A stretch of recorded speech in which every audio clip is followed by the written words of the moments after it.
សួស្តីអ្នកទាំងអស់គ្នាសូមស្វាគមន៍ចូលមកកាន់ Channel S Anime នៅថ្ងៃនេះដែរខ្ញុំធ្វើការសម្រាយរឿងមួយដែលមានចំណងជើងថា Hero Miya ភាគទី1រដូវកាលទី1មកសម្រាយចែកជូនអ្នកទាំងអស់គ្នាឲ្យបានទស្សនាហើយរឿងនេះដែរគឺជាប្រភេទរឿងបែបស្នេហាកំប្លុកកំប្លែងនិងមានភាពលាក់បាំងឥឡូវនេះកុំឲ្យខាត់ពេលវេលាយូរយើងធ្វើការចូលទៅកាន់សាច់រឿងតែម្ដងដោយផ្ដើមសាច់រឿងមកគេបានបង្ហាញយើងឃើញអំពីតួអង្គស្រីដែលមានឈ្មោះថា Hero ដែលនាងគឺជាសិស្សពូកែនិងមានភាពលេចធ្លោហើយជាស្រីស្អាតទៀតផងដែលធ្វើឲ្យប្រពន្ធនៅក្នុងសាលារៀនទាំងអស់មានការចាប់អារម្មណ៍ទៅលើ Hero យ៉ាងខ្លាំងនៅម៉ោងចេញពីផ្ទះមិត្តភក្តិរបស់ Hero បានបបួល Hero ទៅដើរលេងនិងទៅជើងខារ៉ាអូខេតែនៅពេលនោះ Hero បានធ្វើការងើបឈរឡើងហើយនិយាយបដិសេធទៅកាន់ពួកគេតែម្ដងនៅខណៈនោះដែរទូរស័ព្ទរបស់ Hero ក៏បានជ្រុះលើតុ Miyamura ដោយឃើញបែបនេះក៏បានធ្វើការរើសទូរស័ព្ទរបស់ Hero ហើយប្រកល់ទៅឲ្យ Hero វិញដោយមិននិយាយអ្វីទាំងអស់ហើយក៏ដើរចាកចេញទៅឃើញបែបនោះ Hero និងមិត្តភក្តិរបស់ខ្លួនបានគិតថា Miyamura គឺជាប្រភេទមនុស្សបែបអូតាគូហើយមនុស្សបែបអូតាគូហ្នឹងគឺជាប្រភេទមនុស្សដែលងប់ងល់ជាមួយនឹង anime ណាគ្នាហើយភ្លាមៗនោះផងដែរ Hero ក៏បានឃើញថាខ្លួនគឺចិត្តដល់ម៉ោងទៅផ្ទះហើយ Hero ក៏បានរត់ទៅផ្ទះយកតែម្ដងដោយមិត្តភក្តិរបស់គេបាននិយាយថា Hero គឺតែងតែប្រញាប់ប្រញាល់នៅពេលដែលដល់ម៉ោងចេញទៅផ្ទះពេលដែលរត់ទៅដល់ផ្ទះ Hero បានរៀបចំខ្លួនដើម្បីធ្វើកិច្ចការផ្ទះយកតែម្ដងដែលខុសពីពេលដែលគេនៅសាលាគេគឺជាមនុស្សដែលមានភាពលេចធ្លោនិងជាស្រីស្អាតប៉ុន្តែនៅផ្ទះវិញគឺគេតែងខ្លួនបែបធម្មតានៅពេលដែលគេរៀបចំផ្ទះរួចហើយគេក៏បានរៀបចំខ្លួនដើម្បីទៅយកសូតាដែលជាបងប្រុសរបស់គេដើម្បីចេញទៅដើរលេងជាមួយគ្នា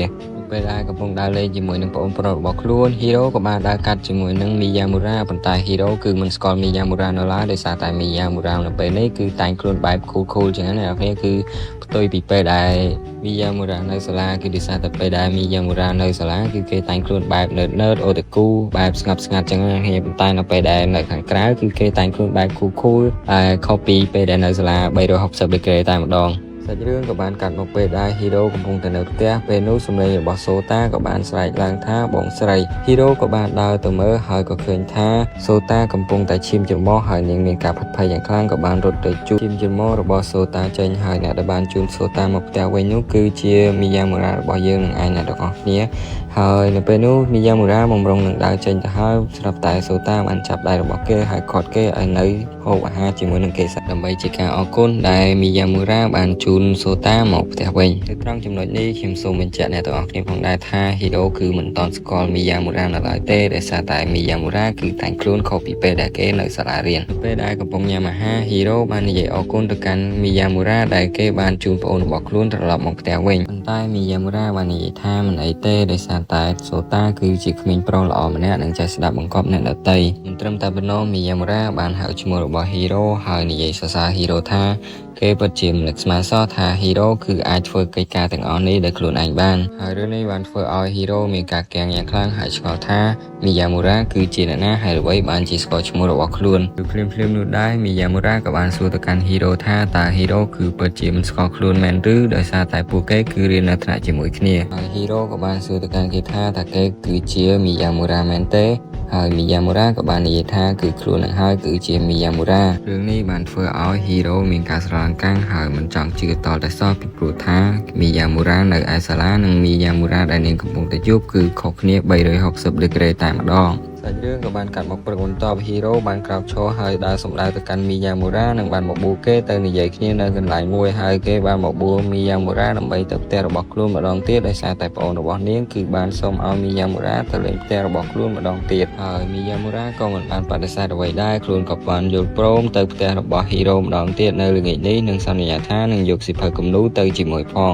ពេលទៅដល់ផ្ទះរបស់ Hero Miyamura គឺពិតជាមានការភ្ញាក់ផ្អើលយ៉ាងខ្លាំងដោយសារតែ Hero គឺប្រឡងបានស្ទើរតែគ្រប់មុខតែម្ដងហើយឯ Hero គឺកំពុងតែមើលទស្សនាបរិយនៃការលក់ទំនិញមួយនៅពេលនោះ Miyamura ក៏បានអោនមកមើលជាមួយនឹង Hero ដែរហើយក៏បានងាកទៅមើលមុខរបស់ Hero ដែលធ្វើឲ្យ Hero មានជាការអៀនយ៉ាងខ្លាំង Hero ក៏បាននិយាយបន្លំទៅវិញថានៅថ្ងៃស្អែកគឺមានការ discount នៃការលក់ពងមួយហើយវាគឺមានកំណត់ត្រឹមតែម៉ោង4ប៉ុណ្ណោះ Miyamura ក៏បានសួរទៅកាន់ Hero វិញថាតើ Hero គឺទិញតាន់ដែរឬទេបើវាគៀកម៉ោងចេញទៅផ្ទះទៅហើយតែ Hero បាននិយាយថាមិនអីទេនាងនឹងទិញឲ្យតាន់ថ្ងៃស្អែកឡើង Hero បានផ្ញើសារទៅកាន់ Miyamura ថាកុំភ្លេចមកផ្ទះរបស់ខ្លួនផងហើយទិញពងមកជាមួយផងព្រោះតែខ្លួនគឺជាប់រវល់ទៅហើយដែលធ្វើឲ្យ Miyamura គឺគាំងតែម្ដងព ពេលនោះដែរស្ទើរតែផុតម៉ោងដែលគេលក់ពងទៅហើយដែលធ្វើឲ្យមីយ៉ាមូរ៉ាគឺរត់យកមួយទំហឹងតែម្ដងដោយសារតែប្រញាប់ខ្លាំងពេកហ្នឹងមីយ៉ាមូរ៉ាគឺស្ទើរតែរត់បុកជាមួយនឹងក្មេងស្រីម្នាក់បាត់ទៅហើយប៉ុន្តែដោយសារតំណាងល្អគឺគេបានគេចផុតទាន់ជាយ៉ាងណាក៏ដោយមីយ៉ាមូរ៉ាក៏បានទិញពងតាន់ពេលវេលាប៉ុន្តែគេស្ទើរតែដាច់ខ្យល់ទៅហើយមីយ៉ាមូរ៉ាក៏បានប្រាប់ហ៊ីរ៉ូផងដែរថានៅតាមផ្លូវគេស្ទើរតែរត់បុកជាមួយនឹងក្មេងស្រីម្នាក់ទៅហើយហ៊ីរ៉ូក៏បានសួរថាតើក្មេងស្រីនោះគឺជាអ្នកណាចំណែកឯមីយ៉ាមូរ៉ាក៏បានប្រាប់ថាគឺជាមិត្តភក្តិរបស់ហ៊ីរ៉ូនឹងឯងហ៊ីរ៉ូក៏បានសួរទៅកាន់មីយ៉ាមូរ៉ាទៀតផងដែរថាតើគេគឺពាក់កៅអៅបែបហ្នឹងមែននៅពេលដែលជួបជាមួយនឹងក្មេងស្រីម្នាក់នោះហើយមីយ៉ាមូរ៉ាក៏បានប្រាប់ទៅវិញថាគឺគេពាក់សម្លៀកបំពាក់បែបហ្នឹងឯងពេលដែលឮបែបនោះហ៊ីរ៉ូគឺប្រចាំយកតែម្ដងដោយសារតែគេគឺមិនចង់ឲ្យនរណាម្នាក់ឃើញមីយ៉ាមូរ៉ាក្នុងសភាពបែបនោះក្រៅពីខ្លួនឡើយមីយ៉ាមូរ៉ាក៏បាននិយាយទៅវិញថាខ្លួនក៏មិនចង់ឲ្យនរណាម្នាក់ឃើញហ៊ីរ៉ូក្នុងសកម្មភាពបែបនេះក្រៅពីខ្លួនឡើយដោយសារតែវាប្រៀបដូចជាមានសម្រាប់តែគេតែប៉ុណ្ណោះពេលដែលឮបែបនោះដោយសារតែអ៊ីនខាងពេកហ៊ីរ៉ូក៏បានយកកែវទឹកក្រូចទៅញឹកមុខរបស់មីយ៉ាមូរ៉ាយកតែម្ដងហើយប្រាប់គេឲ្យបិទមាត់ទៅថ្ងៃស្អែកឡើងមីយ៉ាមូរ៉ាបានរត់មកជួបជាមួយនឹងហ៊ីរ៉ូយ៉ាងប្រញាប់ប្រញាល់ហើយបានប្រាប់ហ៊ីរ៉ូថាខ្លួនកំពុងតែមានបញ្ហាហើយគឺនៅថ្ងៃស្អែកគឺជាម៉ោងកីឡាដែលពួកគេត្រូវហែទឹកក៏បានងាកមកហើយសួរថាតើមានបញ្ហាអ្វីប៉ុន្តែក៏ត្រូវបានគាំងដោយសារតែស្នាមសាក់ដ៏ច្រើនរបស់មីយ៉ាមូរ៉ា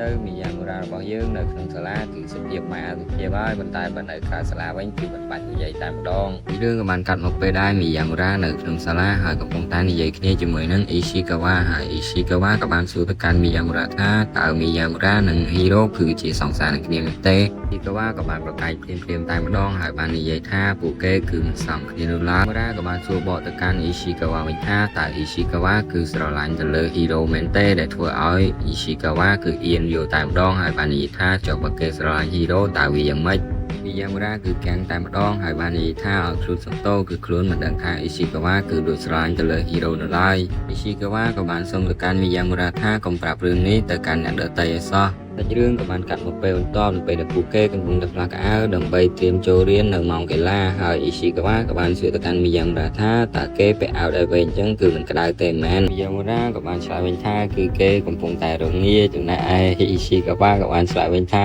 រងាស្អីឃើញបែកញើសហ្នឹងសារតែអ៊ីស៊ីកាវ៉ាសួរឡងខ្លាំងពេកមីយ៉ាមូរ៉ាក៏បានដោះអាវឲ្យអ៊ីស៊ីកាវ៉ាមើលដែលធ្វើឲ្យអ៊ីស៊ីកាវ៉ាគឺសន្លប់នៅទឹកទី1តែម្ដងហើយសាច់រឿងក៏បានកាត់មកពេលដែរអ៊ីស៊ីកាវ៉ានិងមីយ៉ាមូរ៉ាកំពុងតែនិយាយគ្នាហើយអ៊ីស៊ីកាវ៉ាក៏បានសួរទៅកាន់មីយ៉ាមូរ៉ាថាប្រសិនជាគេសារភាពប្រាប់ហ៊ីរ៉ូតើគេគិតយ៉ាងម៉េចដែរចំណែកឯមីយ៉ាមូរ៉ាក៏បាននិយាយថាបើចង់សារភាពក៏សារភាពទៅចាំបាច់សួរគេធ្វើអ្វីហើយអ៊ីស៊ីកាវ៉ាក៏បាននិយាយមកវិញថា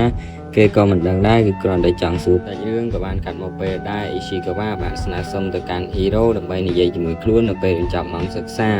ហ៊ីរ៉ូបំរុងនឹងនិយាយបដិសេធទៅកាន់អ៊ីស៊ីកាវ៉ាទៅហើយប៉ុន្តែមីយ៉ាមូរ៉ាបាននិយាយថាចាំខ្លួនទៅយកសូតានៅពេលល្ងាចនេះតបពីបានត្រឡប់មកដល់ផ្ទះវិញហ៊ីរ៉ូបានហៅមីយ៉ាមូរ៉ាទៅនិយាយគ្នាបន្តិចហើយហ៊ីរ៉ូគឺពិតជាខឹងទៅលើមីយ៉ាមូរ៉ាមែនទែនហើយនាងក៏បានសួរទៅកាន់មីយ៉ាមូរ៉ាថាតើគេពិតជាបាននិយាយថាហ៊ីរ៉ូនិងមីយ៉ាមូរ៉ាគឺពិតជាមិនសមគ្នាមែនទេ